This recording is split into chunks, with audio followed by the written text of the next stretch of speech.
Hi, I'm Steve. Welcome to Virobus. And I'm Alan. Alan, we've been talking about the 3 M's: money, marketing, management. Did I get the order correct? I'm learning. You are.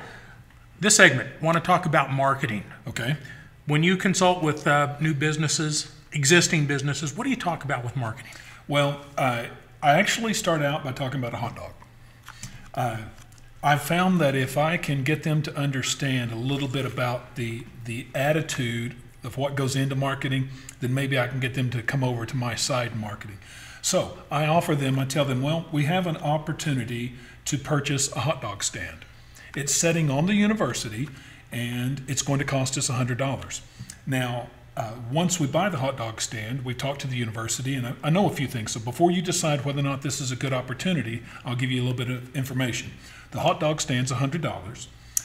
Once we purchase it, in order to utilize it at the university, we can be a part of 10 events. Now, these 10 events cost $25 each. So, but we have to decide up front and pay for all 10 of those. So that's $250. So now, if we decide to do this, we've got $350 into this. All right, now the second part then is, I've done a little bit of research, and the hot dogs are going to cost us roughly about $1 to produce those. That's our condiments, the bun, the hot dog, the paper plate. Our price, the going price, seems to be about $2. So we've got $1 of profit margin or gross profit. Okay, now then we take that gross profit and we divide it into the $350 of our fixed cost for the year, and we find out how many hot dogs we need to sell this year. So 1 into 350 is 350. Divide the 350 hot dogs now by the 10 events, and we find out how many hot dogs we need to sell. Okay, you kept up with me? You figured out? So we divide that by 10, and we get how many hot dogs? 35. 35. Well, you're caping up. I'm impressed. Okay, now then, the question is that a good opportunity? If all we have to do is sell 35 hot dogs per event, would you think that's a good opportunity? Now I'm putting you on the spot. Well, I'd come back and say, well, how many people are going to be at each event? That's a very good question. 10 people will be at each event. I'm thinking that it's not a great opportunity. I'm sorry, did I say 10? I meant 1,000. Now it's a much better opportunity. Now, anything else you want to know? How many people are going to buy hot dogs, and how many is each person going to eat? Ooh, how'd I do? Yeah, that's pretty good. Well, I'm not so sure about that at this point, but I will tell you that the event starts at 9 a.m. and it's over at 10 a.m. Unless you have a breakfast hot dog, things are going to be tough. Exactly. Yeah. Well, actually, I'm obviously pulling your leg a little bit here, but what I'm trying to show you is that as we pull in a little bit more information, your opportunity changed, didn't it? At first, sounding like 35 hot dogs per event, that's not that big a deal. And then when you see that 10 people are coming, that's 3.5 hot dogs per person if 100% took them. Now, you did ask a question, and we've done a little bit of research, and we find that used to, there were about 50% of all people would buy a hot dog. Well, out of 1,000 people, that's 500. That percentage has trended downward, and so today we're saying that there's going to be approximately 30% would buy a hot dog. And from what we see, they'll average out about a hot dog and a half per person. So 30% of 1,000 is 300 times 1.5. We get 450. It's pretty good odds that we could sell some hot dogs if all we got to do is sell 35 to break even.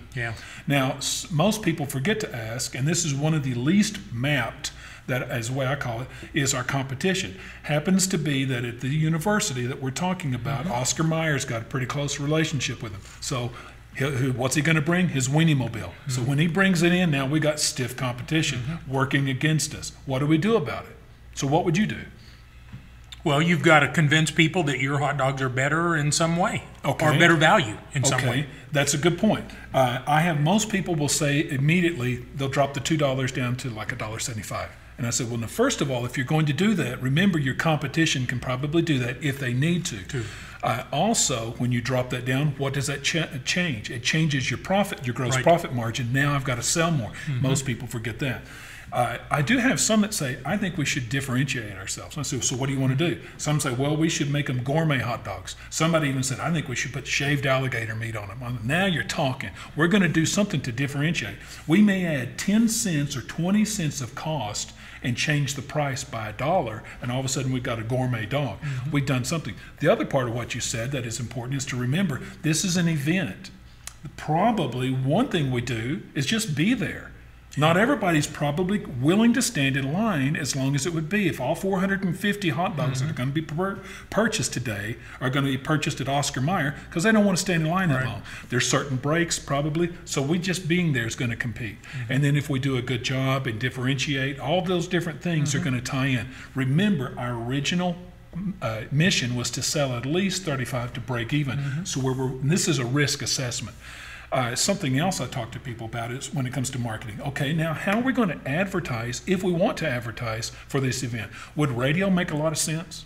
If you're having let's say it's a 3-hour event. Yeah, probably not unless they're all carrying transistor radios. Exactly. And we're going to advertise just during this and that they're listening when they're at this event. So that wouldn't make sense. So would we be in the newspaper? And you see, and we start asking all these different ways we could advertise when the fact is the event is very short and it happens at this event. So most likely our marketing budget should be spent doing things to get people's attention while they're there. Maybe we get some guy standing around in a hot dog suit, and telling about our special hot dogs or the gourmet.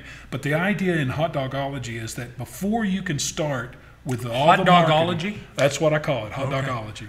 So I figure we got to copyright it. It's a big deal. Yeah.